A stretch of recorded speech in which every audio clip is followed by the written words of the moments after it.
Welcome back. It is episode 6 of the SAC, the Super Acquaintances Baseball Podcast, coming back at you a day or two late. No big deal there. Gonna bundle it all together. Weekend recap. Talk about some midweek baseball that's going on right now as we record, and preview the weekend. We got a great episode ahead, featuring an interview that from none other than Blaine Traxel, a starting pitcher from West Virginia, who just this weekend threw his second complete game in a row.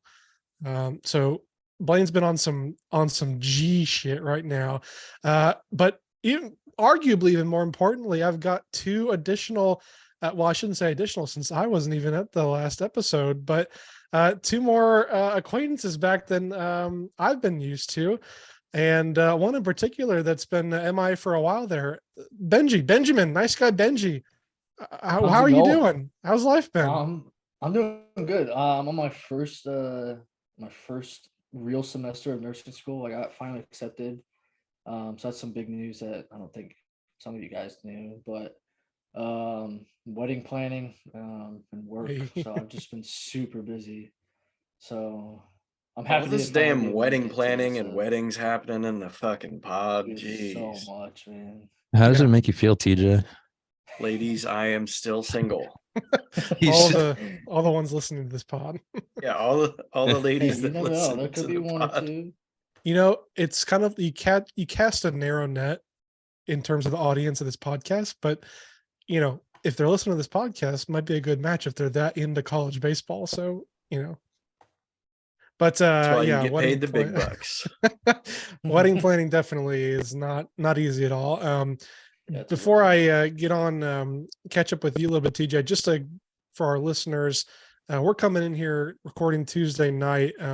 There's been some big games already today. There's some big upsets that are about to happen right now. Yeah, some going on right now. So I'm watching right now. ECU just took a 3-2 lead in the top of the 10th inning against. I don't even know who that is. They're playing some small. Oh, they're mid-major playing school. Queens. Yes, Queens. Thank you. So they just took the lead there. I think the last I checked, yeah, Tennessee is losing to Boston College 4-3 at home right now. Tennessee just scored. Oh. And then UTA is beating TCU 7-2 in Fort Worth. So definitely some midweek madness going on. But yeah, TJ, what do any of those stand out to you right now? I still stand by him. Wake Forest. Hey, I haven't been a part of it, but TJ, I've listened to every podcast so far, and I am with you on the Wake Forest grind. From what I looked at, I haven't had a lot of chance to get into a lot of college baseball, but from what I've seen and what I've looked into, just from what you guys have said, I completely agree with you. Yeah, and it's an upset, but there was a whole lot of upsets last year, and things happen. It's a long season. I'm not worried about it. It's one game. We're at the begin. We're in the start of the third week of the season. And what do we say? Yeah. Did we mention that Wake Forest lost? I don't know if I actually said. Oh, no. I thought you were opening that up to me to talk about. No, that. Absolutely. Yeah. I just wanted to clarify for the list. I couldn't remember if I actually said it. So that was probably the biggest headline so far this evening. Wake Forest officially takes its first L. Coastal Carolina was getting rowdy. I don't know if you guys. Also, not a bad school, not a bad baseball team. It's an upset, yes, but Coastal Carolina. Don't forget 2015 or 2012. They won it all. They're not 16, but no, it's just it was somewhere. It was somewhere around there. It was within the last decade. Yeah, that's all that matters. Good baseball school. I liked the after the 8th inning when they struck him out, he walks off and pitcher's like, "This is my field. This is my field." I like the rowdiness. I'm all about it. Definitely some god tier level bat flips and throws there too. That Tim Anderson bat slam, huh? Yeah, real quick. Crazy. How do we think our Evansville faithful is going to fare against Vanderbilt tomorrow in Nashville? Well, hey, let me say this. I was checking. Oops, sorry. Let me turn the audio. Florida's about to blow a lead. They were up big on FAU, and now they're only up 13-10. ECU just took a 5-2 lead, by the way. So, what was the question? Oh, that's right, Evansville. So They I play was Vandy tomorrow. running through some of the stats. I noticed. I think Evansville's ripped off a little bit of a run. They're at 7-5 now 7. after, starting. 0-5 start. Yeah, exactly. So, Vanderbilt has shown the ability to be able to lose to, mid-major schools already this year in the midweek. So Evansville is coming in hot. The Vandy boys better be on notice. And don't they? Correct me if I'm wrong. Is this the one where they go back on Friday, Saturday, Sunday, or is that later on in the season? No, they play Middle Tennessee. Gotcha. Friday, Oh, Saturday, yes, Sunday. yes. This was. I mean, they're part of in the- Tennessee. this was part of the road trip that was talked about in the interview. Yeah. Gotcha. Mhm. Okay. Well, Vanderbilt, didn't have the greatest of weekends. They went up to one of the most bizarre tournaments that you'll ever see in college baseball. There's nothing quite like watching a baseball game being played on a football field. Sometimes it can be cool, when you have like a historic stadium or something like that. But more often than not, it's just a disorienting viewing experience. Pop-up dugouts, what looked like the T-ball or removable Yeah. bases. It wasn't the looked fact that weird. it was. Yeah, it wasn't that it was on a football field. It was the lack of effort to make it look like a baseball field. Like in Miami or in Oakland, when they had football and baseball in the same stadium, it looked like a baseball field during a baseball game. That looked like when you go out to practice because you're practicing on the indoor facility because it's raining outside. They're just like, here, play baseball in this football field. Exactly. 100% agree with you. It was the most not lackluster, because I'm sure a whole lot of planning went into it, but there was just no effort making that thing a baseball field. I mean, you got a black monster in right field that's everywhere 400 feet away. Like what's going on, man? Yeah, so we're talking about the Cambria College Classic that was held at US Bank Stadium, the home of the Minnesota Vikings. Vanderbilt, yeah, they actually dropped a game there to Nebraska. That was one of the big ones there.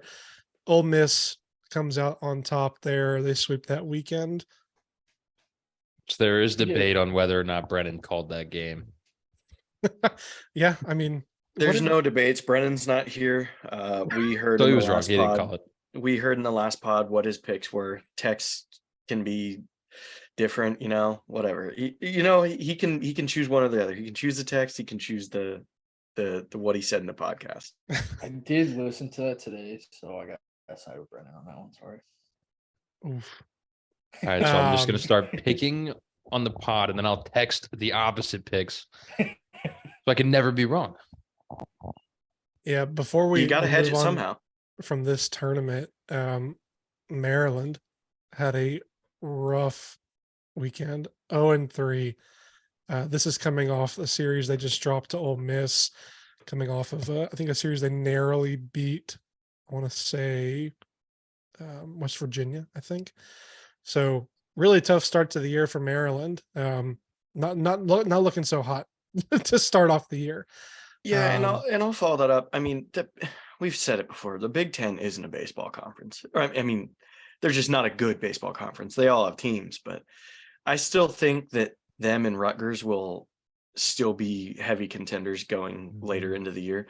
But I mean, the Big Ten is just a bad baseball conference. So you can't really fault them for going in there with 3 powerhouse teams and dropping a series. Cause I mean, they don't play a whole lot of competition during the beginning of the season and even into the later season when they go into conference play. Yeah. Good note on Rutgers there. They are really going to have to figure stuff out. They're playing their series this weekend, and we'll get to all the, weekend preview action later. They're playing Georgia Southern this weekend at Georgia Southern. So kind of like A&M, right? You got to get it figured out real quick. Who did actually seem to have gotten it figured out a little bit. Yeah, after they got bitch slapped by Louisville. I'll go ahead and say one of my biggest winners from the weekend, almost said wieners from the weekend or something. Louisville. Penis on the brain. Phallus. They walked into Minute Maid in the old H-Town and just put on a show. I've got them as one of my two big winners for the weekend. I'll quickly, what stood out to me, they really had some outstanding pitching. Friday night man, Ryan Hawks, 6 shutty, a lot of just 2 hits. He's got an ERA of 0.46 to start the year through 3 starts. And then when you have a rotation that can go Saturday, Sunday, like Greg Ferrone, his first career start for Louisville, goes 7 innings. So tops the Friday night guy, 9 Ks. And then Michigan on Sunday, Carson Leggett goes 7 innings, which is actually a complete game for on run rule. So 7 strikeouts there. Just a dominant showing from the Louisville starting pitching. But to your point, Eric, what did you want to say about Texas A&M? Oh, just that, they ended up going 2-1. One of those being a 16 inning game where they marathon beat Texas Tech. Yeah. But that's besides the point. Also, fun fact about that game. Apparently last year in the Shriners Classic, or 2 years ago, without a pitch clock, the longest game also went 16 innings and was only 10 minutes longer without a pitch clock than this 16 inning game with a pitch clock. Yeah. 10 minutes. And have we really touched on the whole pitch clock issue? Listen, it was in the Cambria College Classic. There was a batter who was waiting on the pitcher to get on the rubber, but he wasn't set in the box. And as soon as he towed the rubber, he goes and gets set in the box, and he's called out on it because it's strike 3. Like, I get the whole speed up the game. It's for some people boring and monotonous to watch 3 hours of baseball. I get that. Hear me out. If you have a problem with how long the games are, don't go to the game. I mean, that's also fair, but this isn't how America runs. Okay. There's highlights that come out an hour after the game. Watch those. Yeah, but it's going to come down to it in June in Omaha, where there's going to be one of those bullshit moments that's going to cost someone a shot at a national championship. And I think that it's going to be worse in major leagues this year. Yeah, I will agree. I mean, it's just bad because, there's a whole lot of. I know more about majors than I do about college, but is it 15 seconds for college too this year? It's the same. And it's the same. It's you can be in the box, but if you're not alert to the pitcher, whatever that means at 8 seconds. Okay. Well, the problem is in the major leagues, they're being given several weeks in spring training to test it out. You have pitchers like Max Scherzer that are intentionally pushing the limits to understand what the limits are and to kind of pressure test, right? To get the umpires to understand what the loopholes are, to get the batters and the pitchers to understand where their, advantages can be exploited. But the problem is there was no adjustment period for college, right? You're thrown into immediately where every game, counts just as much as any other game when you're talking about RPI weighting. And you don't have that ability to test out and be like, wow, this is a situation that hasn't happened yet in the season. But now, we saw Kansas State, I think, is the team that got walked off. LSU got a walk-off a clock off, if you will. And then, this one obviously didn't end the game, but we talked a pretty good at length about it pretty well between Eric and I think in episode 3 or 4 or something like that. So we won't drone on too much about it, but yeah, there are still that was one of my first overreaction things. Is it's going to end some teams' postseason run, whether it's in the regionals or the super regionals or Omaha. At least 2 regionals will be ended on a pitch clock. 1 super regional, and in Omaha, there's going to be a game where a pitch clock violation for the pitcher getting ball 4 or a batter getting strike 3 is going to determine the entire outcome of a game. Yeah, it's going to come down to that. It's going to change. Which is unfortunate because that goes back to my point. Is you can't have an at bat ended on a non-player dictated resolution. Yeah, and this is the last I'll say about it. And I think even more so in Omaha, I feel like there will be more than any of the regionals because emotions will be high, pressure's immense, and you're just going to get people that are like, okay, let me, catch a breath here. But Well, yeah, it's and it's going to happen. Once you're playing in Nebraska, every single pitch could be the difference between winning a game and losing a game. So you don't want to rush any of those pitches. Well, playing in Nebraska in June because UCLA played Omaha opening weekend, and I think they put up like 40 runs in 3 games. Do you guys think your that, point is well making? Pending how the seasons go, majors, college, everything, do you think postseason pitch clock gets extended due to the severity of those games and how much they matter? I hope it goes away completely. I don't think that would be fair. You got all these, because then it would be like even if they make it 20 seconds instead of 15 seconds. But then you got the issue of, our game ended on this and we only had 15 seconds. This changes that. So I mean, if anything, I could see him doing it after the season, which I could definitely agree with, depending on how this is all taken. But you're gonna have teams that are like, the whole NC State thing 2 years ago last year, 2 years ago in the COVID season. COVID, yeah. Where people are gonna be like, oh, that's kind of bullshit. I mean, yeah, it's tough. I think because everybody is operating under the same rules right now, and you could feasibly change that. But I think that would be a good idea. But yeah, we'll see. I don't expect it. I want to pause here.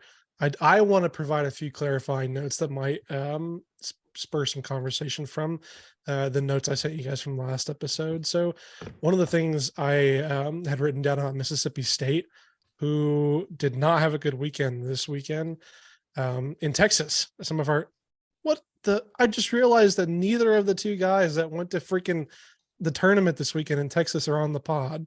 Yeah. Paul's been texting me all day. He's out of Wi-Fi until Friday now. Okay, well then that dude's been out of Wi-Fi since Nam. But he was supposed to get it done yesterday, and they can't get it done because he won't be there. Yeah. Well, I will also say every time we were in party chat, Paul would start playing and be like, "What the? I can't why is my ping 10 million ping?" Well, so it's not like this is a very common thing for Paul. Sooges is just Sooges, so whatever. But the note I was trying to make, I think Travis may have had to go take a shit. The note I was trying to make on Mississippi State was that they put Legente Durangelo, the 2A pitcher in Friday night on the Friday night roll. Yeah. The note I was trying to make was they pulled the pitcher that they removed from the rotation was Cade Smith. So he started the Friday night games, the first 2 series of the season. He's the only pitcher left from the team that won in Omaha. So I saw some Mississippi State fans like very up in arms about like pulling him out of the weekend rotation after a rough like 1 or 2 starts. In favor of a freshman sensation. And Durangelo pitched very well. He had a good start. I think he only went 4 2/3 or something like that. But results are results. They ended up going 1-2 on the weekend, and they were coming into that weekend riding a bit of a high. So does that change any of your thoughts at all on like kind of inserting him into the Friday night role or not using him into like Saturday, Sunday? I mean, I kind of like the use a freshman, throw him into the fire that Friday night, set the tone for the series of the tournament role. And with, replacing Cade Smith, I mean, there could be things in practice that we don't see that like maybe since, Durangelo got there was a position battle for the Friday night spot. So maybe there's things we don't see in practice where he's outperforming. Maybe not to say that Cade Smith is, getting lazy in practice, but maybe there's something that Durangelo's working harder at. Maybe Cade's getting comfortable, something like that. Sure. So I think there's a lot of things that could go into it. Yeah. And then last, I'll also quickly acknowledge I'm drinking out of my bat mug. This was a gift from TJ. Got that millennium on it. But anyway, the last note I wanted to make, I had a comment in there about Arkansas. So the news did come out that Brady Tiger is going to be out for 5 to 6 weeks dealing with a forearm strain. Didn't they have another guy go out this weekend too? I think they did. Oh, well, if so, that's even worse. But what I was trying to say there was, so past Brady Tiger, who's, he got dinged up for one appearance, has a 5.68 ERA. Like every other reliever for Arkansas has an ERA above 6.6.5. So, not ideal for, they took care of business this weekend. They swept, let's see, they played, I know I have it here. Wright State. They swept Wright State at home. So no issues there, but that's going to be something for me to watch personally as SEC play starts to develop, I think next weekend. Those are one more weekend of non-conference. Yeah. And then for some teams are getting into conference play this weekend, and we'll highlight those here in a little bit. But what I think was the biggest winner in the best series on the weekend was the Florida-Miami series. I don't know if you guys saw that. Yeah. That was a sick celebration. For those listening, TJ just broke the U over his knee, like Bo Jackson snapping a freaking bat.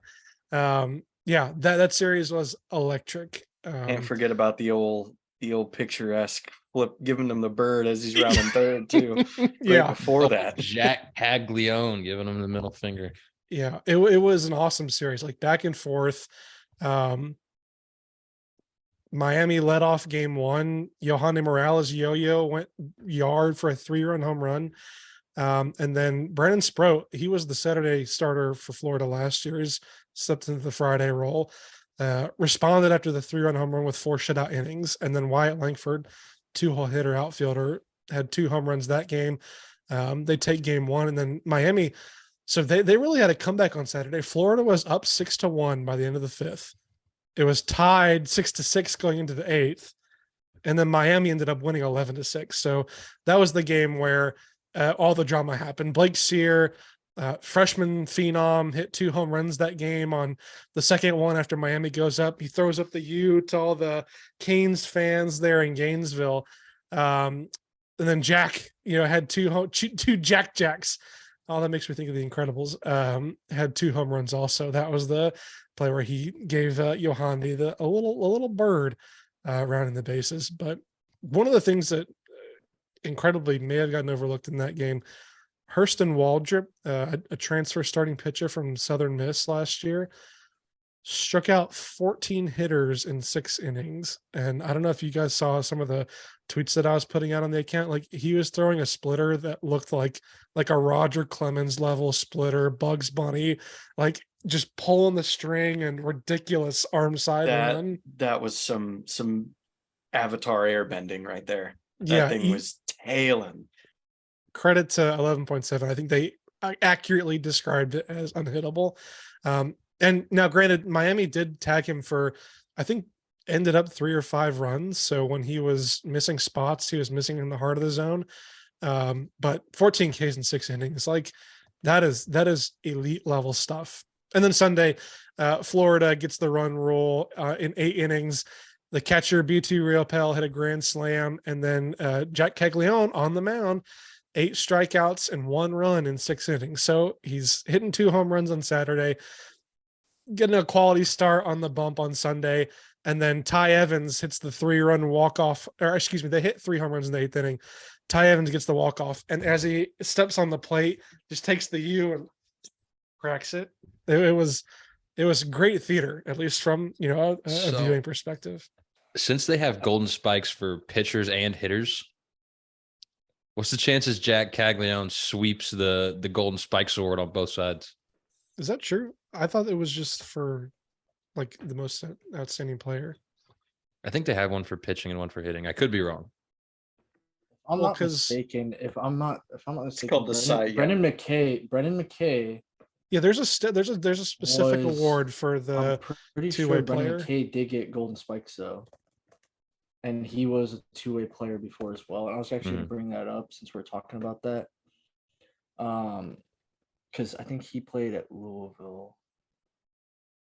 Yeah, he won the Golden Spikes Award in 2017. Yeah, the John Olerud Award is the best award for two-way player, or the best two-way player. But I mean, Brendan McKay was a pitcher and hitter and led college baseball in both. Not I wouldn't say led, but he was top 20 for both in college when he played, and he was a first-round draft pick. I mean, now I was going to ask how you guys think that he will transition. I know Jack's only a sophomore, right? Yeah, I think so. Do you guys think that he can transfer his play? Because there's obviously a lot of people that have become two-way players or are two-way players already transferring into the game. Like, there's not going to be another Shohei, but I mean, with I hope McKay so. being a perfect example. Yeah, I mean, I hope there is. Obviously, I hope the best for the guy. I think it'd be awesome to have another guy that is Shohei-esque. But do you guys think that it is doable to keep up with both for his entire college career? I think it's easier in college, right? You're younger, the competition and preparation level around you is lower. You know, it's not like slouching in the SEC, but it's not major leagues where they have staffs of analytics teams. Some colleges do. But not to the extent that a major league club does. Yeah, I mean, this is actually, I'm glad you brought this up, Benji. Just to clarify, I think the definition of the Golden Spikes is just the top amateur baseball player in the country. But we're seeing more of these guys. And I think when I was in high school, or when we were all in high school, one of the, I think, big trends was like specialization, right? Like you pick one sport and you stick with it and you specialize, right, to become the top of your craft. But I think we're seeing a big wave of people that play multiple sports and you get benefits. I mean, how many quarterbacks in the NFL are we seeing that talk about their baseball influences, like Pat Mahomes, just off the top of the head, but there are others. Jake Caglione's obviously the standout this year so far. I did want to quickly highlight, there was a player from Wichita State. I wrote it down. Oh, here it is. Peyton Toll, two-way player on Friday night, had 10 strikeouts in 6 innings and went 5 for 5 at the plate with 6 ribbies. So it's definitely insane. It's definitely a thing that's happening more often, which is awesome to see. But I think to your question was, do you think he can keep it up through his college career, or like through his professional playing career? Like amateur and professional, like college, professional. Do you think it's doable for these guys to continue on? Obviously, we have the one person in majors at Shohei, and like seeing Brendan McKay was technically like the first in a while that did it. And my man had 10 at bats last season with 2 hits and 1 homer, and then he was horrendous at the mound. Yeah, it's. Like, I mean, he isn't able to keep up with both over the professional span. Like I want to see more of that because I think it is electric. I'm not a big Shohei stan, but like I do think that it is beneficial for the game because it grows the fan base more because it becomes more electric. I don't even know about the Wichita State player, which is really cool, and that's insane. 5 for 5 and 10 Ks in a game is insane for a player to do. But I just wanted your guys' input for that. Yeah, I agree with Travis. I think throughout college, it's definitely more feasible. But once you get into that next level, I mean, these guys are freaking nature athletes in the majors. Like, I don't see many people doing what Shohei's doing. Yeah, in my opinion. Yeah, I think, well, I'm not saying not to go for it. I mean, if you talk about what's the career progression for Shohei, right? Like, he's not going to be a starting pitcher forever, and he's not going to, what's the progression, right? Does he just go to full-time hitting, or does he become like a reliever and a hitter? Because there are, I think Michael Lorenzen is he one of the reliever? I don't think he's gotten a lot of at-bats or anything like that, but he did have 8 homers in 1 year though. But you talk about that's an option. I mean, for someone with the raw ability that Caglione has, you throw in 98, 99, and you're hitting 118 miles per hour off the bat, like that'll play. Who knows if he can, continue it through the minors into the majors? But yeah, I'm sure that any team taking him in a draft would dream upon that, at least give him a shot. They're definitely going to try to make him. I think it's always not the dream, but like that's the want of everything is to, we want you to be a two-way player. We want you to be able to fulfill both roles. But I think for a lot of these guys, it's going to come down to, hey, you need to stick with this one. You're better at it. Well, and I think to wrap this all up, the reason why it's so electric is like, it's relatable. It's like when you're playing and you're 10 years old and you're just better than anyone on the field. Like you're going and like when you remember going and throwing and then going and hitting, and where you could do everything, because people can't do that except for the freak of the freaks like Shohei. There was one other two-way player I wanted to give a quick shout out to, and we'll wrap this up. Jackson Finley for Georgia Tech salvaged a very ugly weekend for the Yellow Jackets. To say the least. I was locked in on that series on Friday, and wow, it was. Now the Jackets lineup is very banged up. Like we're missing 3 or 4 starters from opening day already, but the defense was bad. The pitching is bad. It was tough to watch, to be honest. And the reason I said Jackson Finley, so he went kind of viral this last week. I think he had 4 or 5 home runs that week. And then he turned around, started the game on Sunday on the mound and gave them their only quality pitching performance as they won the Sunday game. So big letdown from Georgia Tech, there, as they take their first lumps of the season. But they were not the only team, not the only undefeated team that got handed their first losses. Lamar did drop to Penn, so Lamar's no longer undefeated. South Carolina, another great series, rivalry series, South Carolina and Clemson.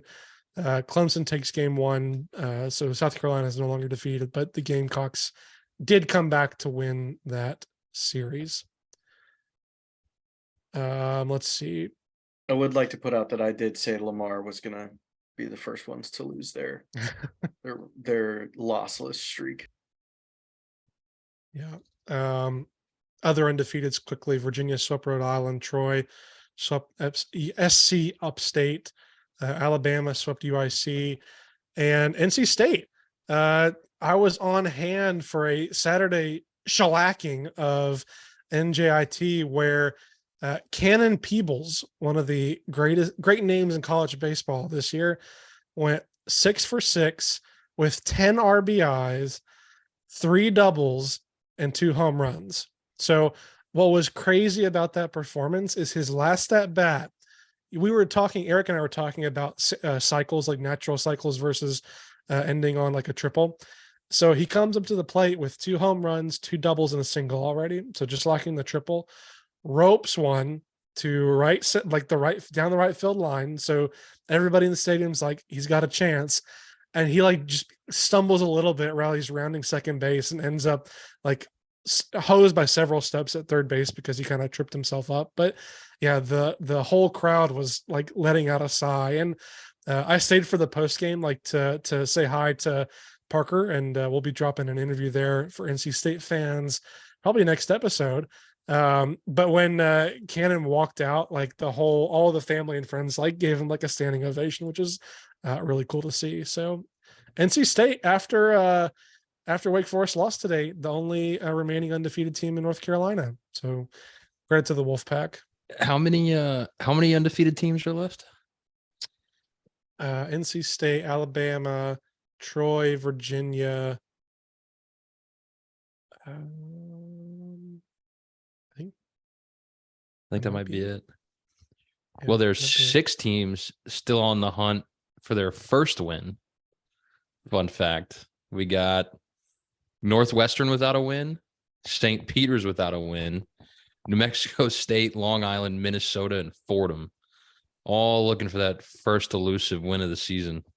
I'll add a few here. Alcorn State, Cornell, Northwestern, which we talked about as contending for the worst. Don't even want to coach there this year. Power 5 team this year.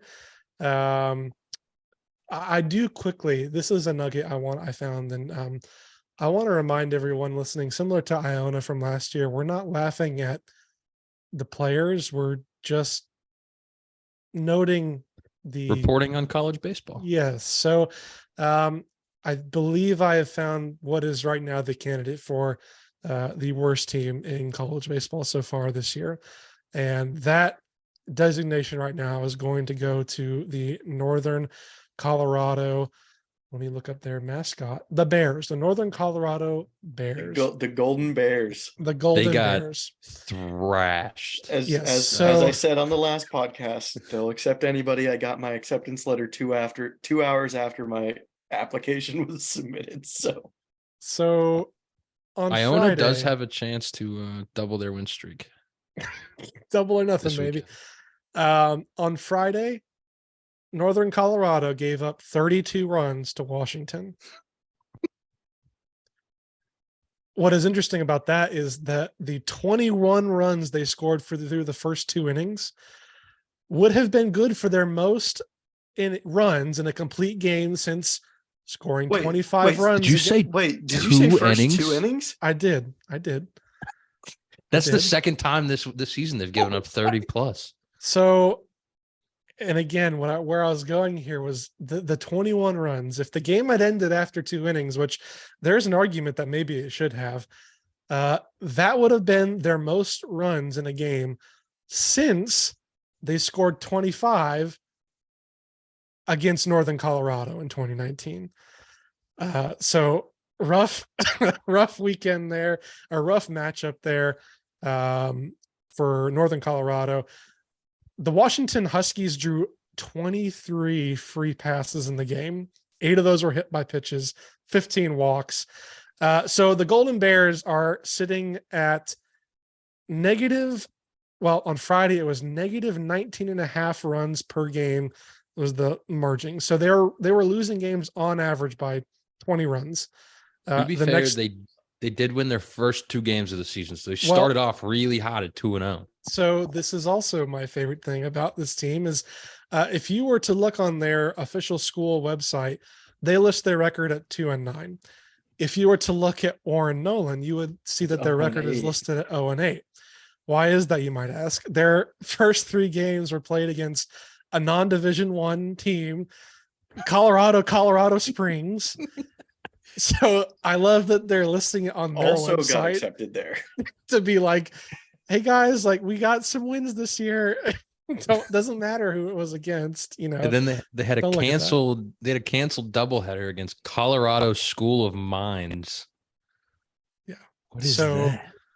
Colorado fair though, they do have 7, according to Warren Nolan, they do have 7 teams lower than them. Yeah, there are, which is fascinating, but to say the least, shit happens. So tough year so far for the Golden Bears. See if they can get off the schneid and maybe not be the worst team. Who knows? Maybe I'll be up in Greeley, Colorado next year playing some NJAC baseball. Their canceled series against Colorado School of Mines, they're not even D1 either. I think they're a D3. No, they were on the hunt for more. There's not a D1 school in Colorado for baseball. Yeah. One cool thing that I found on these unvictorious teams, Fordham is actually playing St. Peter's tomorrow. So at least one of those teams will get their first win. Looking forward to that matchup. Electric.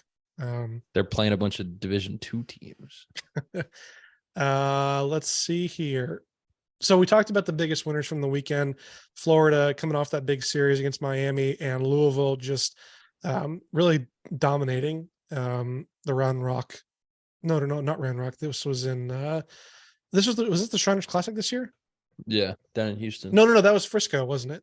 I think that was. We're getting them all messed up here. Louisville played in Houston. They played in the Shriners. Okay. Frisco is OU. That's right.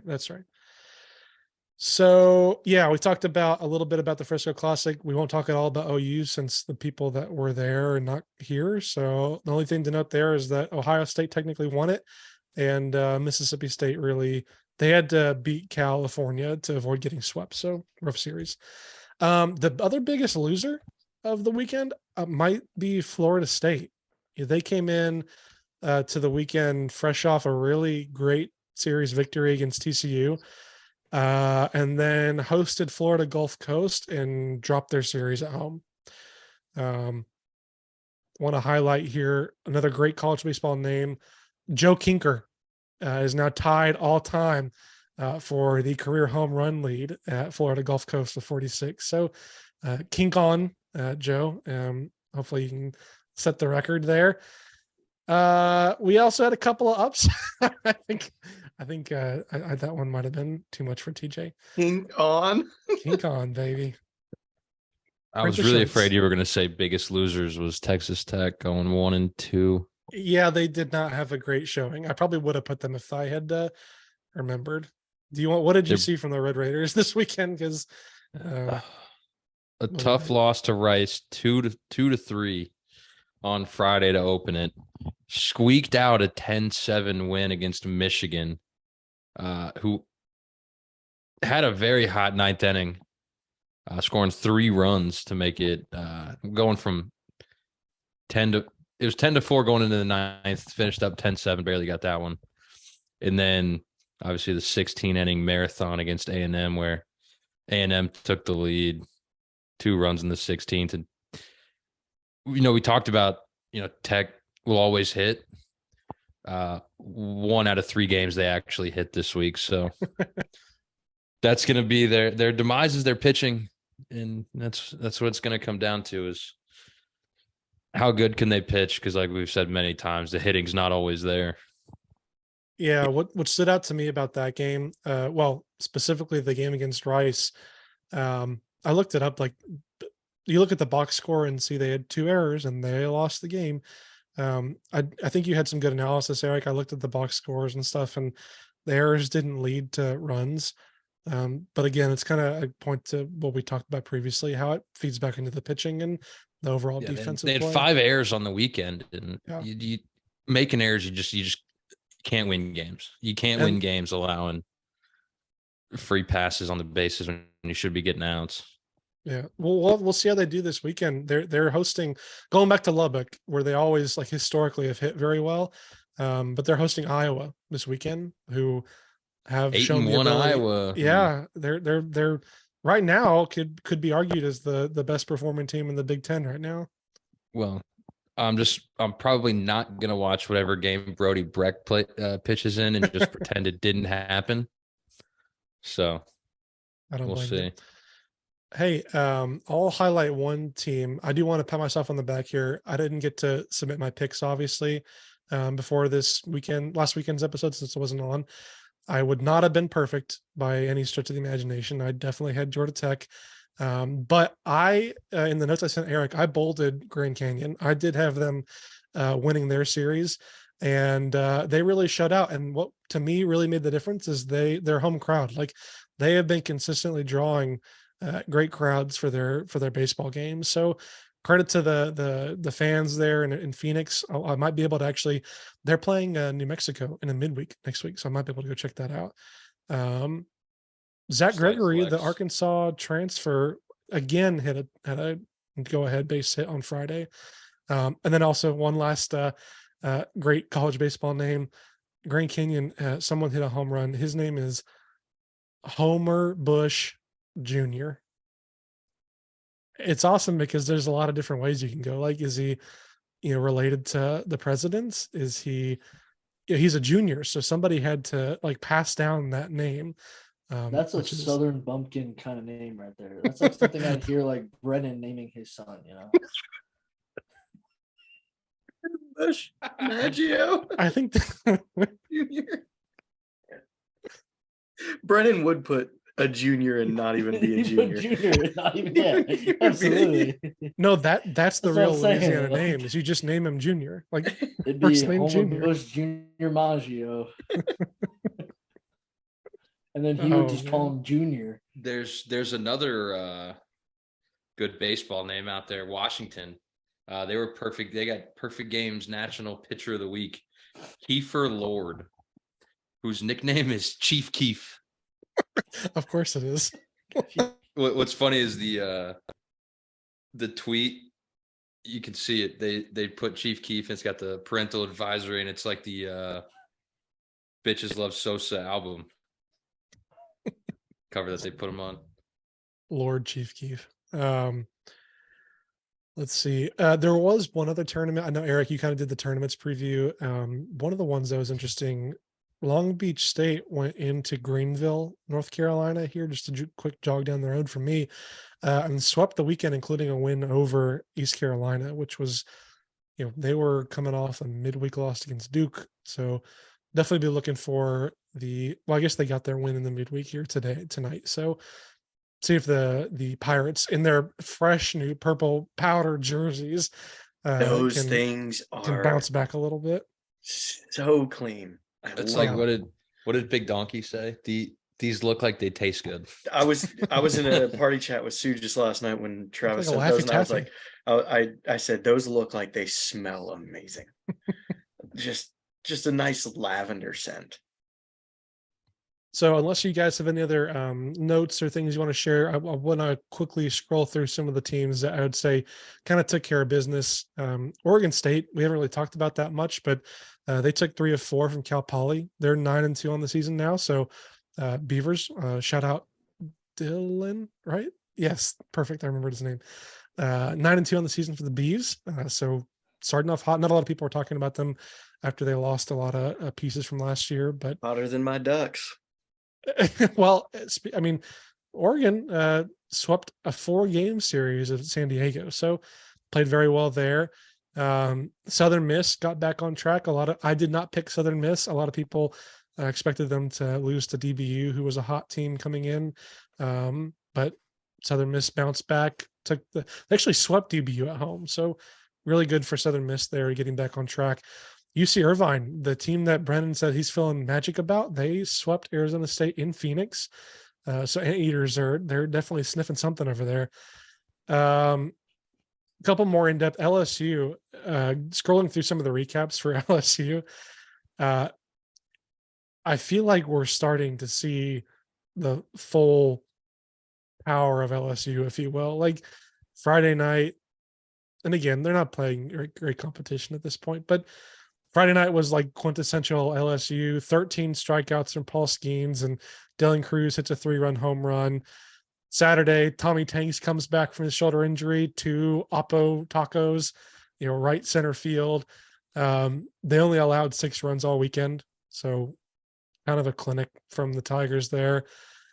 Campbell, one of the better series. They go on the road to Louisiana and take the series against the Raging Cajuns. Tennessee sweeps Gonzaga at home. A lot of people, I don't know if you guys have seen the clip. I might pause real quick and send it to you. Have you guys seen the clip of Blake Burke? Everyone's saying he looks like Ken Griffey Jr. I'm gonna go ahead and say he probably doesn't. You might be surprised. Is it like whoever Paul sent that freaking video of Ken Griffey and Shohei? Who were completely different. Yeah, like I was so nobody answered either. No, like, well, he was just saying they're both lefties. He was just saying they both have beautiful swings. That's what Paul was saying. Doesn't have a beautiful swing though. He does. I actually do take a lot of things out of Shohei's swing and have kids do it when I'm giving lessons. So weird. I feel like it's so unnatural. So the thing to get into swing mechanics a little bit, the thing he does is a lot of players when they load, they get their foot turned, which opens the hips up a little bit. Shohei, instead of like taking a step when he loads, he just picks his heel up and then he slams his heel down and everything on the backside immediately starts to fire through. So but it looks so it looks weird. I get your view because you're a coach, you do that for a living, but like it's so weird. I don't think it's a beautiful swing at all. I had a kid uncoordinated. I had a kid on Hit Tracks. He was hitting, I forgot what his exit velos actually were, the actual numbers, but say he was hitting 50 on an exit velo with his swing. I had him do the 50. Hey, you watch your mouth. Like I said, I don't remember what the actual numbers are. We'll just say 50 because it's an easy number.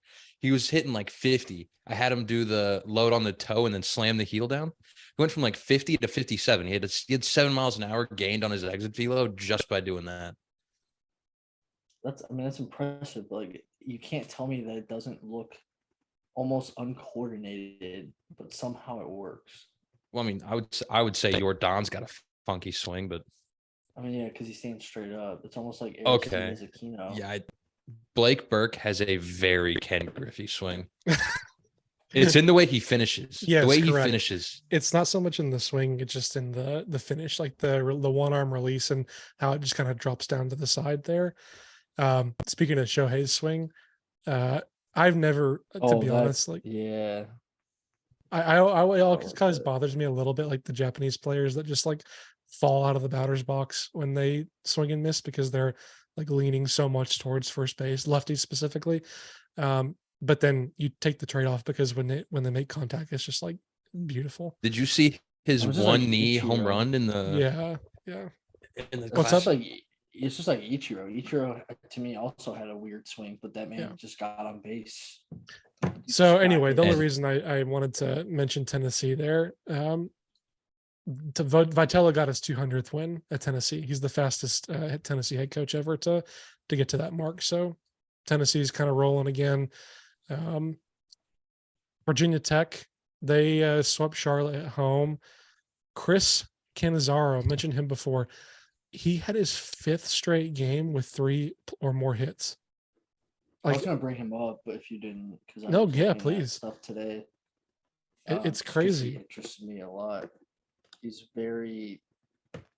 I feel like he's almost overlooked, but like, he's high up there on batting average. I think he's like 5th right now, 6th for batting average. But then he also still has over 1,000 slugging. His OPS is 1,500, which isn't the highest at all.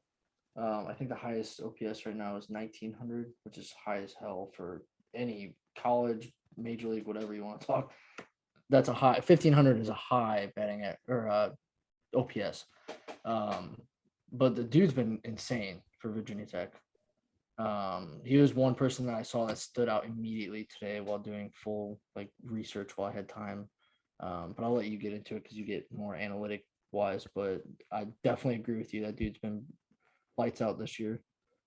I wasn't going to go analytics at all. All I was going to say was you have guys in the MLB like Whit Merrifield that are known for their contact ability. What is his nickname? 2-hit Whit. Like, it is a remarkable feat to get 2 hits in a game and to, put bat on the ball like that many number of times consecutively is pretty incredible. Several other ranked teams, they had home series that they swept. UNC, Stanford, Arkansas, Oklahoma State, Iowa, Auburn, UCLA, they all sweep at home. And then I do want to shout out our own Blaine Traxel, starting pitcher for West Virginia. He leads the list of the individual standouts from this weekend, had his 2nd straight complete game, which is bonkers considering where we are in the season. So we're going to pause here and insert our interview that Blaine was so kind enough to do for us last week. Hey, welcome back. SAC Baseball Podcast here, back with another segment of the Bullpen. This time featuring Blaine Traxel, Money Traxel, fresh off a really awesome complete game performance to secure a Game 2 victory against Arizona in Tucson. The Mountaineers started their season really scorching coming out of the gates. Really, Eric, it was a very mindful interview. He's a great pitcher, clearly a great person.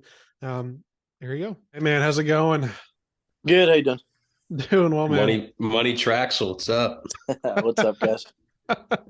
Yeah, what's that flag you got up there in the back? West Virginia. It's just a little flag I found at a store. How are things going, like in the clubhouse and stuff? Y'all have had a really awesome start to the year. Yeah, it's going awesome. We have a great team, good chemistry, all that. Coaches push us a lot and striving for success. I think just there's a lot of competition within the clubhouse, and that helps having a bunch of guys that are looking for opportunities because it pushes the guys to be better and within everything each day. You seen that in the rotation as well as the lineup and the position players?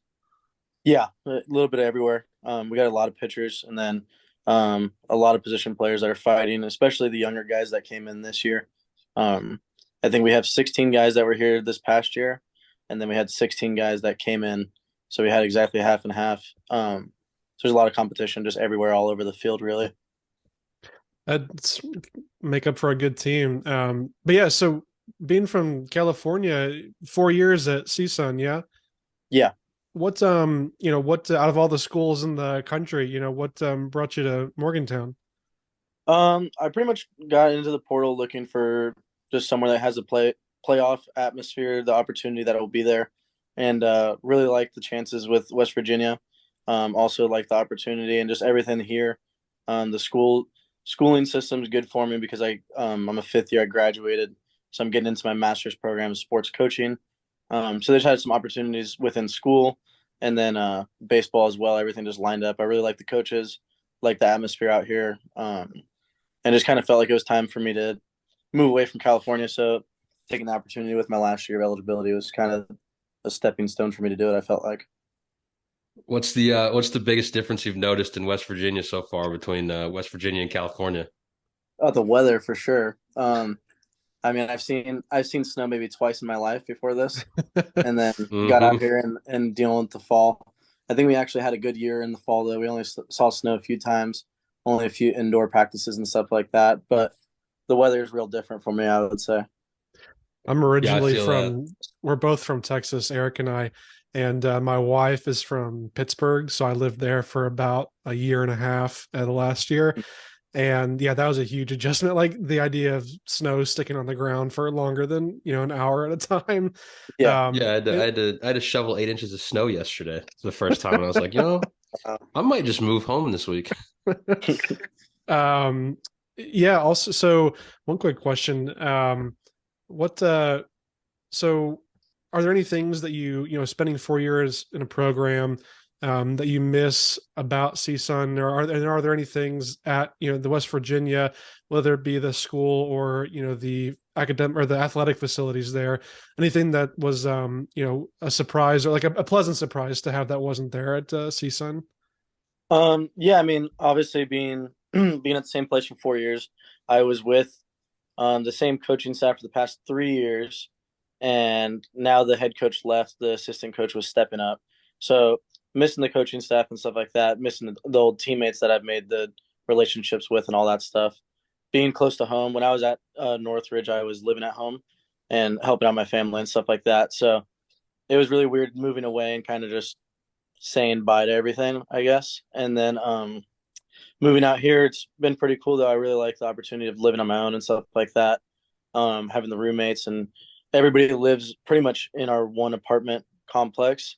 So being close with the teammates and all that stuff. And then I think something that's just like really good being here for me is like the nutrition plan, the weight training, everything that they do for me is really good. I feel like there's a lot of everybody's making plans from our like strength coaches to our trainer to our pitching coach, and just everybody's like making plans as far as getting my preparation in order.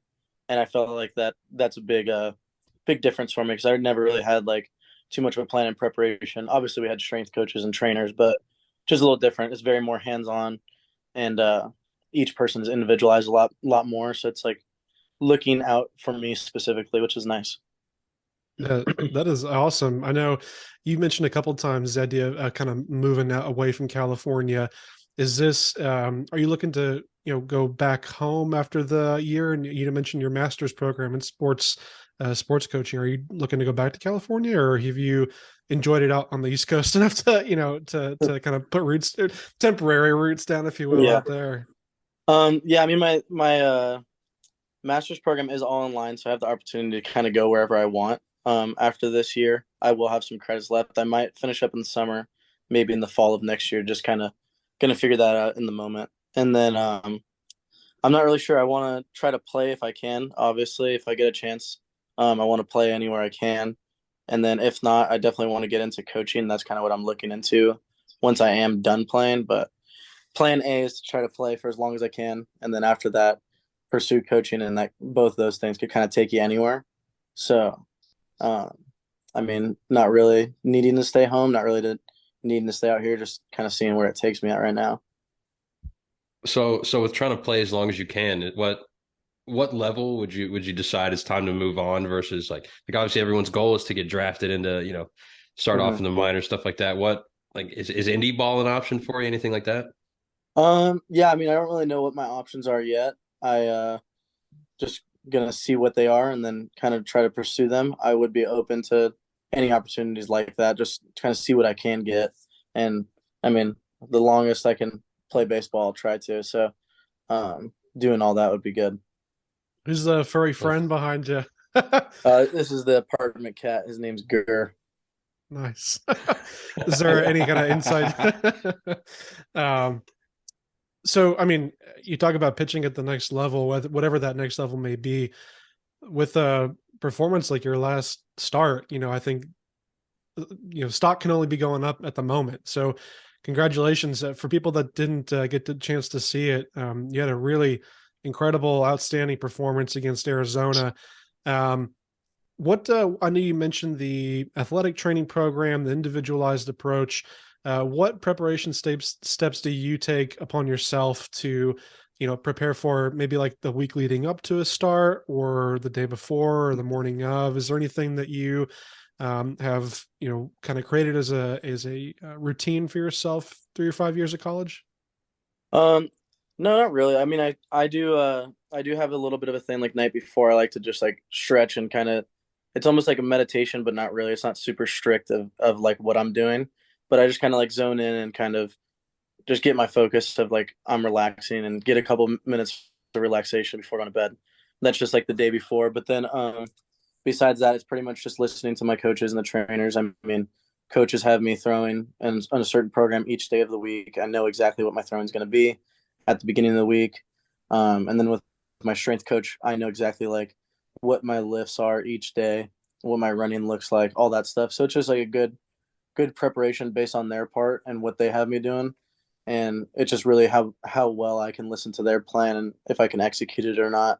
So I really like just they kind of like drew it up for me and kind of have everything in order for me. And that's kind of how I've always been is like I just do whatever I'm told within that, and then anything I do off to the side is kind of extra. But I don't do too much kind of leading forward. I just do what I'm told with it and just kind of to my best ability. Any pre-game rituals like gotta have a ham and cheese sandwich before every game, or I throw a complete Uh, game shutout or a complete game win, don't wash the socks kind of thing.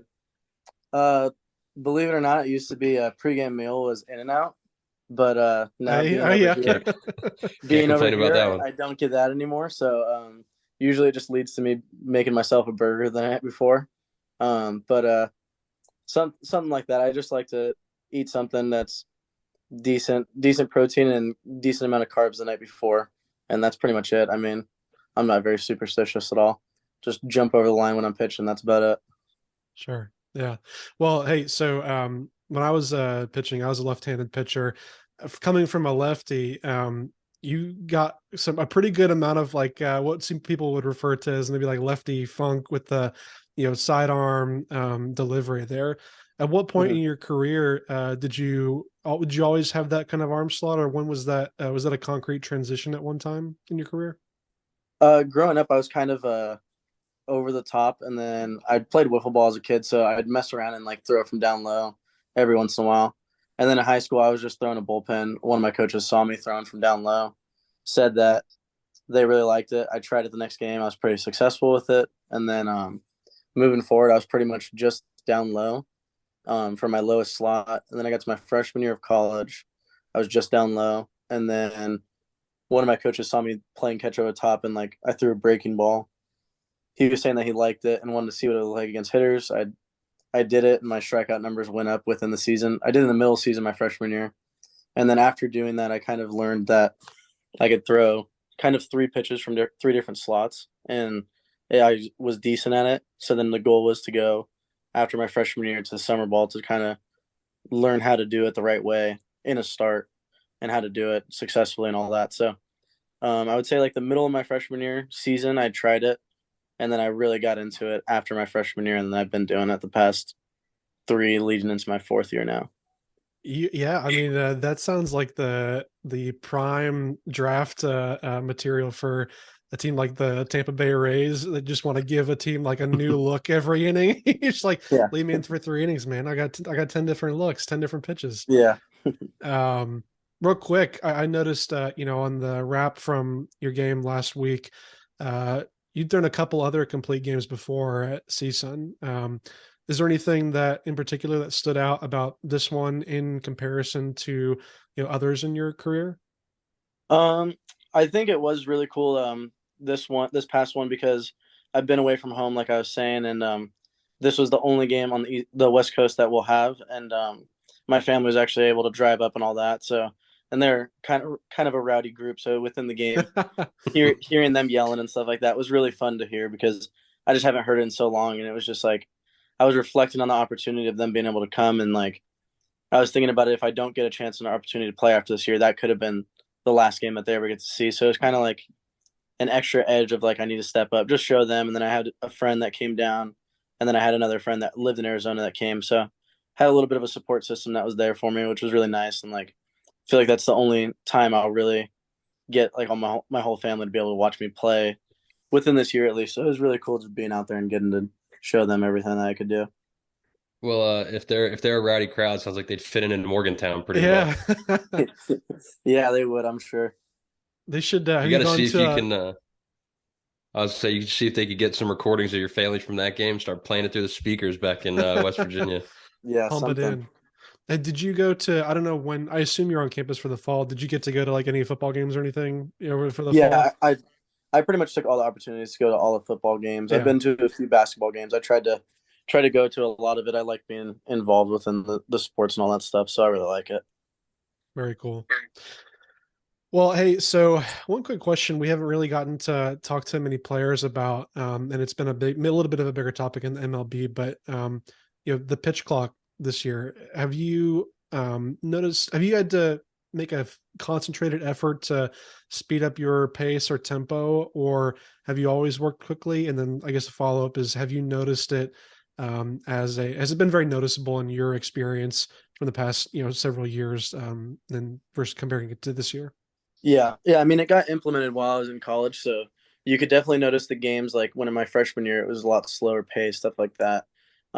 Me personally, I've always tried to work quick, so I haven't really changed too much of what I do, but I do know like in between pitches, every once in a while, I would like if I threw like a bad pitch, I'd like take a breath, kind of reset, and then I feel like sometimes you don't get that time, and then it's really really weird if you're trying to like kind of get a reset for yourself.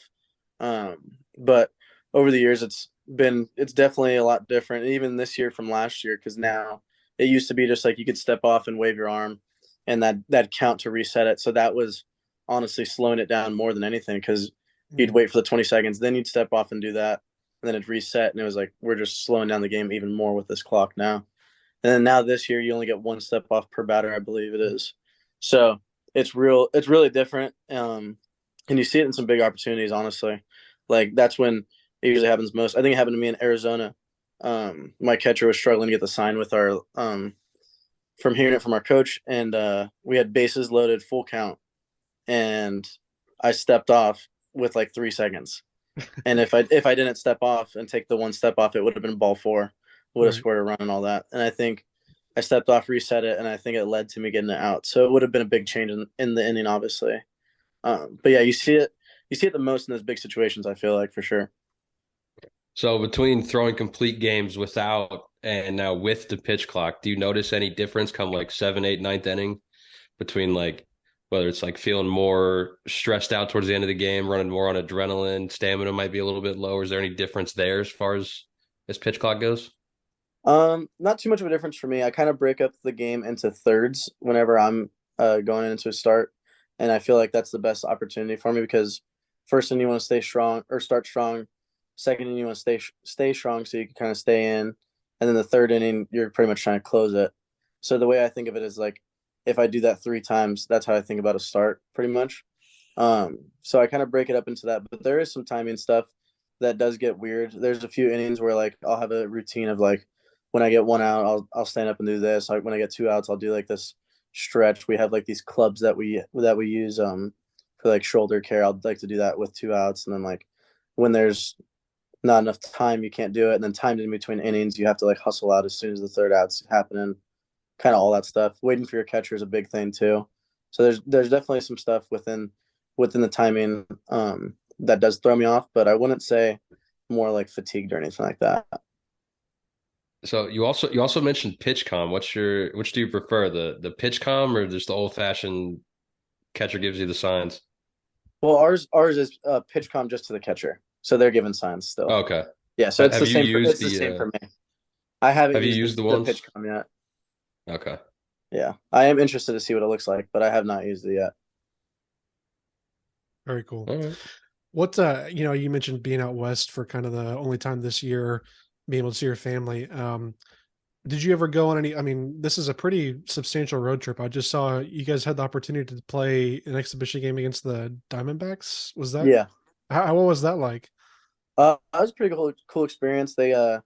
We lifted at ASU in the morning, and then we went on a tour of the Diamondbacks facility, which was pretty cool. And then we went to the spring training facilities, hit BP on one field. I think they were playing a doubleheader against the Cubs and then us.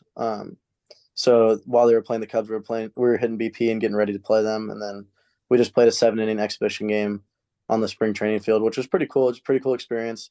You could just tell, like, you could see the difference within the game, and it was just really fun to watch, honestly. I didn't get to play in it or do anything. I was just in the dugout cheering on the team and stuff like that. But it was really cool just seeing the difference within it. It was pretty cool. Eric, you got any more? Who's the biggest name out there for the Diamondbacks?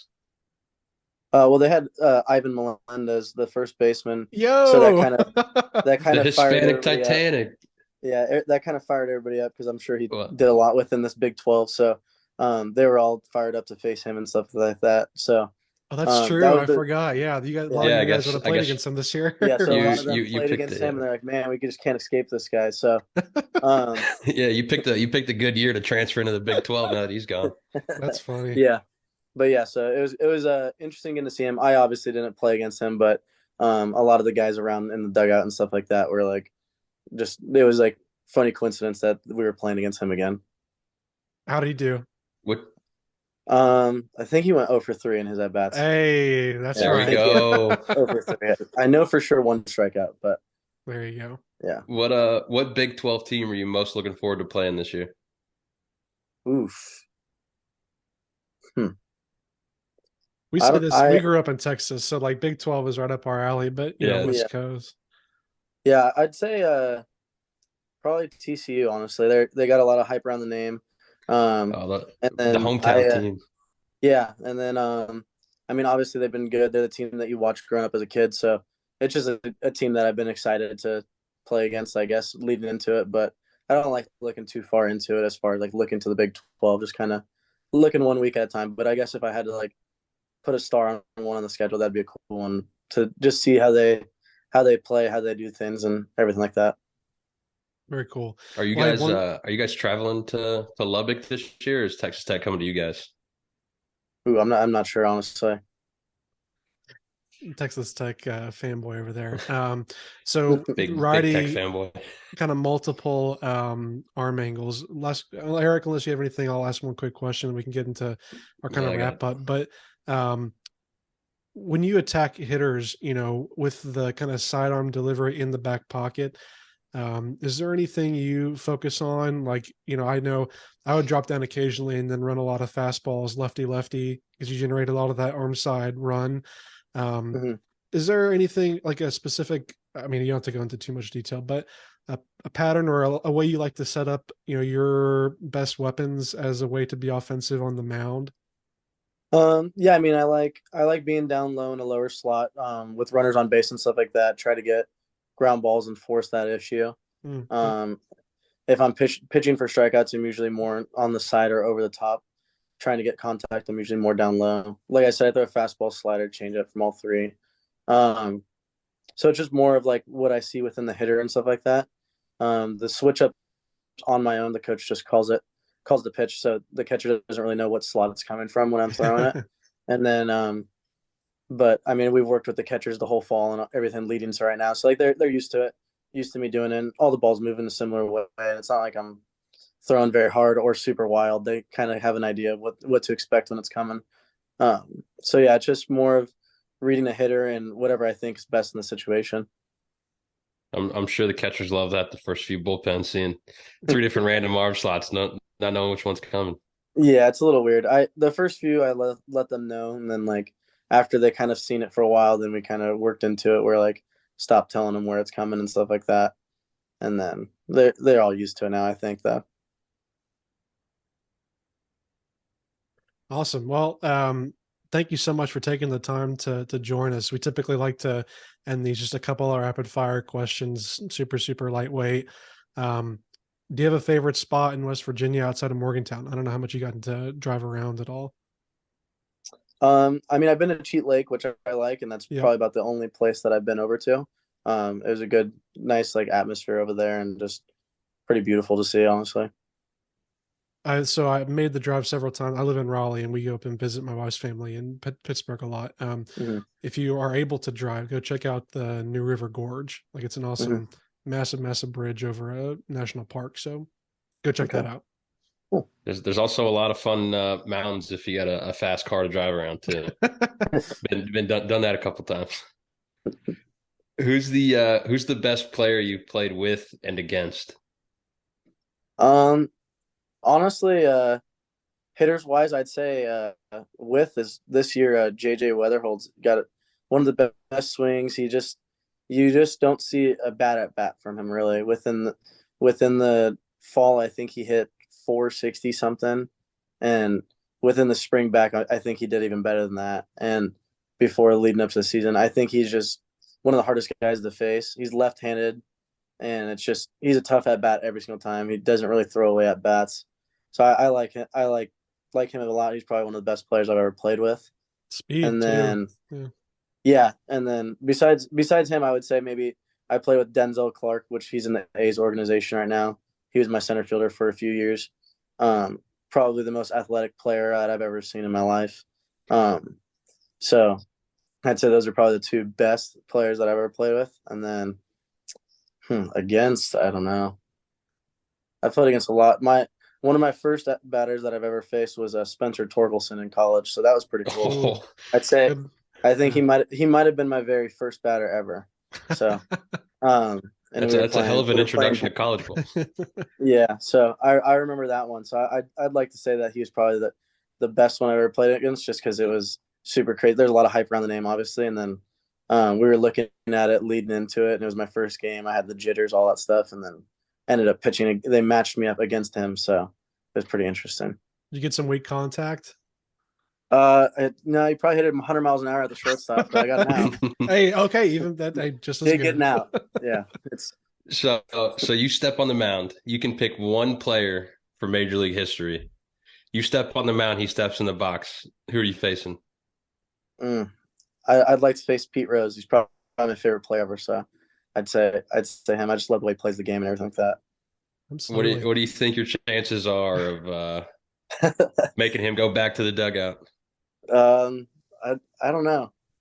I'd like to think about 7 and 10. So probably 70%. Play the numbers, maybe. Yeah, I'll play the numbers on that one. Okay, sir. Do you have a favorite baseball movie? Oof. I'd say Major League. There's a lot up there, but I'd say Major League is probably my favorite. Very high rewatchability factor right there. Yeah, definitely. What's the favorite stadium you've ever gotten to play in? I think it'll be this year getting to play in either the Rangers or Pittsburgh Pirates, but leading to what I have played in so far, I'd probably say I like ASU the best. I really liked ASU when I was there. So that was pretty cool, but I do think I'll be able to top it this year. Very cool. And then what's the bus ride game you guys play to pass the time? We usually play Mafia. Every team. Yeah, I think there's like an NCAA baseball committee that came together that said, "Hey, everyone's playing Mafia. Doesn't matter. Learn the game. You're playing it in college." Yeah, there's no way you don't learn it being in college for 5 years. Yeah. Well, Any hey man, fun mafia stories? Oof. I like being the narrator, and then yo, we do yes, yeah. what we do is the kamikazes. We do question marks, so you don't know how many there is. So sometimes there'll be none, and then there was one game that I picked everybody as a kamikaze because when you're that, you kind of play more. You play more risky. So then everybody was playing risky and blowing each other up. So it was pretty fun. It was just funny to see the bus doing that. Awesome. Yeah. Well, hey, Blaine, thank you so much for taking the time. We really appreciate it. And, great interview. Great to talk with you. I hope maybe we can do it again in the future. Go towards the end of the season. Sounds good. Appreciate it, guys. All right, man. Thank you so Have much. a good one, man. All right. Have a good one. Thanks again to Blaine. Fantastic interview. Really just very mindful and very conscious about his experience in college baseball and what he's looking to get out of this year. So thank you again for taking the time. And he was just a fun guy to talk to. Yeah, he was awesome. He was awesome. Benji, what the fuck are you laughing at, bro? This is podcasting, baby. Just keep going. Welcome back. Welcome back to the show. Benji's a little buzzed over there, huh? No, I wish, man. I wish. Benji, what are you sipping on tonight? I got Hotel Tango. It's a new bottle. Just came out on the 4th. One of my classmates' brother-in-law is a co-owner of it. But it's pretty good, really good. I'm not normally a bourbon guy. I'm normally a Scotch guy, but it's pretty solid for a neat. Slight flex. Yeah, Travis and I are the opposite. We are bourbon.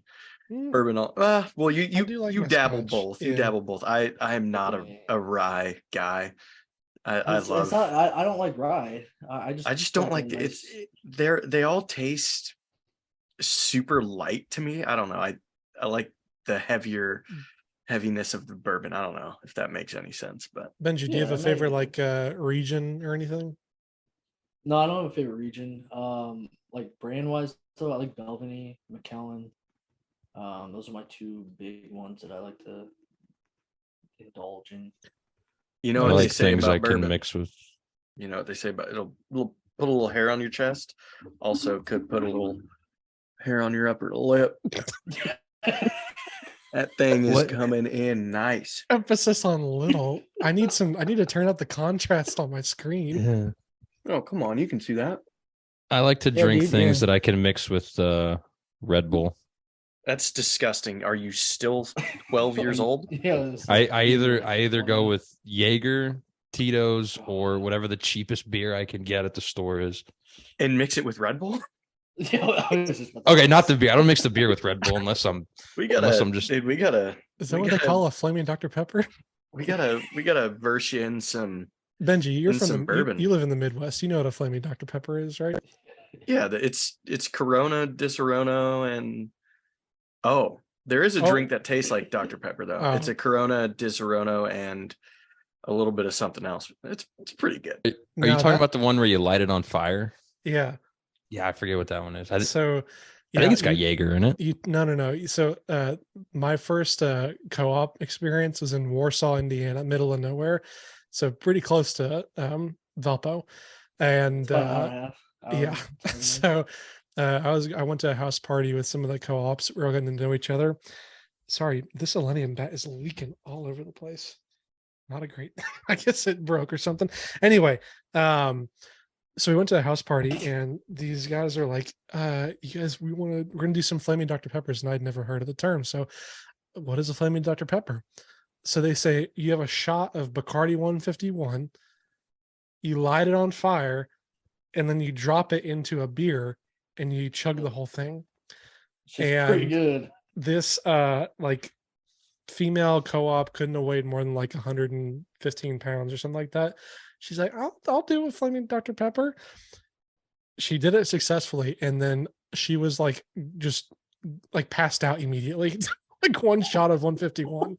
And one person actually almost set the place on fire, was lighting the shots and spilled it, and now it's getting everywhere. So yeah, it was exactly how you'd picture a Midwest house party on a Friday night. It's a very common thing. If I'm drinking 151, it's 151 pineapple juice and Malibu. Yeah. Well, anyway. Calm down. So back to baseball. One last pitcher I wanted to give a quick highlight to, and then we'll go into the overreactions or not. I got one thing I want to say before we get to the overreactions. Perfect. Hagen Smith for Arkansas, the Friday night starter. He's had 3 starts. He's sitting with a 0.63 ERA and 21 strikeouts in 14 innings. So really anchoring that Razorback staff that's missing Brady. I just kind of saw that and really stood out to me. Someone that, as they lost multiple arms now to Tommy John. Yeah, they had Jackson Wiggins in the Correct, before the season even exactly. started. Yeah, exactly. Can you please take the microphone out of your esophagus? No. Thanks. All right, Eric, drop your wisdom. So our us. weekly who's number 1 in RPI this week? Oh, geez. This one's going to be a tough guess Wofford? for anybody. I think I got Wofford's actually number 2. It's University of Penn, who started off their first 6 games, played South Carolina. Their biggest loss was by 3 runs. Then the next 2 were by 1 run. And then played Lamar, who was one of the undefeateds going into Powerhouse this weekend. team Lamar. Powerhouse team Lamar, who was one of the undefeateds going into the weekend and What's took that 2 games. The Key and Peele skit, like Jamarson, Damar Lamar. And so Penn is currently number 1. South Carolina is the only SEC. Thanks for team that stat, man. Really knocked it out of the park with that. I don't know. Thanks. I just think it's funny to see. No, thanks. No, thanks. You're welcome. I just think it's funny to see, the RPI ranking compared to like top 25, because LSU is all the way down at 17. South Carolina and Alabama are the only 2 SEC teams in the top 10 RPI. Yeah, I just think it's kind of funny to see the difference. Lots of noise early on in the season. Okay, are you guys ready? This is the best part of the episode, and we'll get wrapped up here because I know we've been recording for a while. So, Wake Forest takes their first loss tonight. It still looks like a pretty dominant team. Louisville comes off a weekend where they really took it to 2 pretty good teams and 1 Big Ten team. The ACC, we may as well we can call it now. It's either Louisville or Wake Forest. Overreaction or accurate? I'm going accurate. I'm with TJ on this. I was actually going to bring this up at some point in time, but Wake Forest has 3 pitchers combined. Their ERA total is 3.2 between 3 pitchers through, I think it's, through 8 games pitched between the 3 of them. They're all 3-0, 3-0, and 2-0. Their total Ks, 2 of them have 31 strikeouts through 17 and 15 innings pitched. And then another one with 26 Ks through another 19 innings pitched. Their pitching core, for having 3 pitchers that are something and all totaling 3.2 ERA between the 3 of them, is immaculate. You can't ask for a better pitching core. To top that, they also have hitters that are performing better than what we expected. Obviously, like, nobody expected that. But having 3 pitchers, that's your Friday, Saturday, Sunday. You can't ask for something better than that for your entire season. I don't know if it might be a little bit of an overreaction. I do agree with the Wake Forest. I just wouldn't count anybody out in the ACC because, ACC is a great conference for baseball. Will Georgia Tech turn it around and put some sweat on the other side of the dugout when the time comes? I think they could, but I don't know if it. As of right now, yes, but I think later in the season we'll see that. Okay, games are getting closer. It's getting a little hairier over there. But I will agree that Wake Forest will be at the top for sure. I don't see them falling off. I think Virginia is the number 1 of the contenders. My little chicken friend here wanted me to remind you guys that University of Virginia does exist, and is currently he's a little chicken on a float. Don't worry, guys. Eric's not talking about his cock. Yes, I mean University Or of is it a Virginia does Gamecock? exist. They are 12-0. They do play UNC this weekend, so that'll say a lot about where Virginia is as a team because they've only played, Columbia, Rhode Island, Longwood, teams that aren't necessarily top D1 talent. But they got UNC coming up this weekend. North Carolina's it's at Chapel Hill, and then they're at Raleigh against North Carolina State. So the next 2 weeks will determine a lot of how UVA goes once they start playing ACC competition.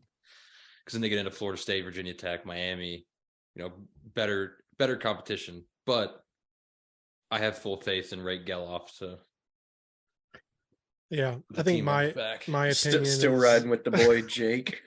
Yeah, old Jack Mehoff, man. I think I saw that his brother Zach Geloff was in spring training with the team.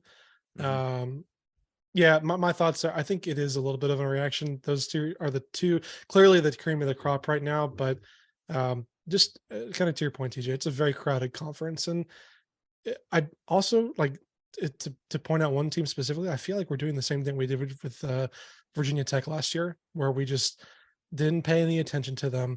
They were playing well all year, and then really as they started beating more and more in conference foes, right, they started climbing up all the rankings and ended up being a national seed. So like that's just one team that is still playing well, and we haven't really been talking about as much as NC State, Wake Forest, Virginia, Louisville. So yeah, ACC is definitely going to be a great battle this year. Pivoting to another conference, the Big 12. Here's my statement. Texas Tech coming off a little bit of a lackluster, disappointing weekend. The Big 12 is only going to have one regional host site this year. Overreaction or not? Recall last year, completely fair statement. Texas and Oklahoma State both hosted regionals. Texas ended up moving on to Omaha. Oklahoma State got beat by Arkansas, I believe. So Eric, you think that's not an overreaction? You think that's a fair statement? If it's only one, it's going to be Texas Tech, or it's going to be Oklahoma State. I think if there's only one, I think Texas Tech will be one of those fringe hosting teams. But yeah, I think they only have one. Yeah. I don't think that's an overreaction. I mean, Texas is not playing. I mean, Texas is playing the ball that we thought they were going to play after they lost. Yeah, after they lost a majority of their lineup last year. And I mean, after Texas Tech, Oklahoma State, who are 1-2, it just drops off. TCU is not the TCU that we saw opening weekend. Then you get into Kansas State, West Virginia, who have almost no shot at hosting. They'll have a shot at being in the tournament. Is OU still, or did they move to the SEC already? No. That's next. They haven't started off that hot though. Right, but I won't count them out. I won't. Yeah. I think my opinion is I think it's a very realistic possibility. I don't think it's an overreaction.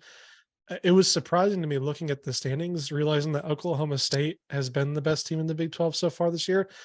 And I just recall like that Stillwater regional, like with Arkansas, and how crazy the clips and the fans were, and how boisterous, I guess, like that team was with Griffin Dorshing and Rock Riggio. And I feel like I haven't heard anything or seen a lot of clips from them, but they've quietly had the best record in the Big 12 so far. But then you look at the back-to-back no-hitters. Yeah, that's right. And you look at Texas Tech, who have continued to demonstrate they have not been able to play consistent defense and pitch consistently or hit consistently yet. Long season, of course. Texas does not look to be good this year. How are you going to come back after losing the Hispanic Titanic, who we just heard about in the interview? Obviously, you mentioned OU, West Virginia, TCU has really fallen off a little bit since opening weekend, so we'll see how they rebound. But yeah, I think at this point it's a very realistic possibility. Okay, another one. So some of the best baseball this weekend, at least that I recall, right? Florida Miami was a standout. South Carolina Clemson was a standout series. Georgia Tech was tough to watch, but it was fiery baseball, at least in the beginning of the games. Overreaction, or is it just a bold take? Non-conference rivalry series, I feel like it should be a requirement to be a full weekend series. And I'm saying this because Texas and Texas A&M are playing one midweek game this year. Florida and Florida State are broken up into 3 different midweek games, like scattered through the year. Florida or Louisville, Kentucky, I wouldn't say is like a premier matchup, but they're the same thing. And Pitt and Penn State is a big deal up in Pennsylvania, and they're the same thing, broken up into 3 midweeks. So, what do you guys think about that? I agree with you completely. I think it should be a weekend series, just one. There's no reason that they can't put that in one series. Like, they have rivalry week in college football. Why can't we have rivalry week in college baseball? It shouldn't be that hard of a scheduling because every school has that one rival that stands out. One weekend gets set aside every year for that. Yeah, and to that point, you would want all your fans to be there and in full support, rowdiness, like it was for Florida. It was awesome. And granted, it's college. People will do anything on a weekday, but you want your rowdy fans out there Friday and Saturday. And I'm not saying get belligerent out there like Texas A&M is yelling at their players and whatnot, but you want the energy out there. You're not getting that. You're not getting that on a Tuesday at 3 p.m. game. You're not getting that. And with a lot of these, we're talking about in-state rivalries. So it's not like you're trying to go halfway across the country for a weekend series and have to go, if you're in California, you're not going halfway to, Nebraska to play and then flying back. It's a couple hour bus ride at most for most teams. Yeah. And, luckily, like when I was digging through this, I will say, luckily, like we're fortunate that most of them are in a 3-game series format, like a lot of rivalries in the SEC, a lot of rivalries in the Big 12. But I feel like there can be a few more that, we could add to that slate. Well, and with the weekend series, it's a lot easier to determine a champion of the state. Yeah, exactly. That's also one thing I think that SEC does really good, though, is their scheduling is always very well planned out. Yeah, that's fair. It also helps when top down, you're the most stacked conference. Yeah, yeah. Speaking of the SEC, I've got 2 more statements for you guys, and they both have to deal with the SEC. I feel like we should all just put money now on LSU Tennessee College World Series final. Overreaction or no? And I'm saying this, they're 1-2 right now in the coaches poll, 1-3 in the D1 poll. Stanford's at number 2 right now. Number 1 and 2 in ELO. Obviously, RPI is pretty, wonky right now. Is that would that be smart money or no? Let's imagine this is a Gamecock now. South Carolina does exist, and they're killing it right now. All right. Okay. Well, all right. South Carolina headed to Omaha. You heard it first. I think that's an overreaction. The finals, I mean, I think LSU, yeah. I'm not sure about Tennessee. I mean, they were elite last year, and they still managed not to make it. Yeah, and that's very true. Yeah, that's the point. I think it's so hard to gauge something like that. Just based off of last year. I mean, yeah, Tennessee was the number 1 team, and they got knocked out. Decade. Yeah. Yeah. Well, that's the thing, right? Like clearly Tennessee, they've found their bats. Not against like great pitching, but they have. LSU is starting to really round into form. And again, they haven't played great competition either. So it'll be very interesting to see how it develops. But certainly they are looking like the top 2 teams in the country right now.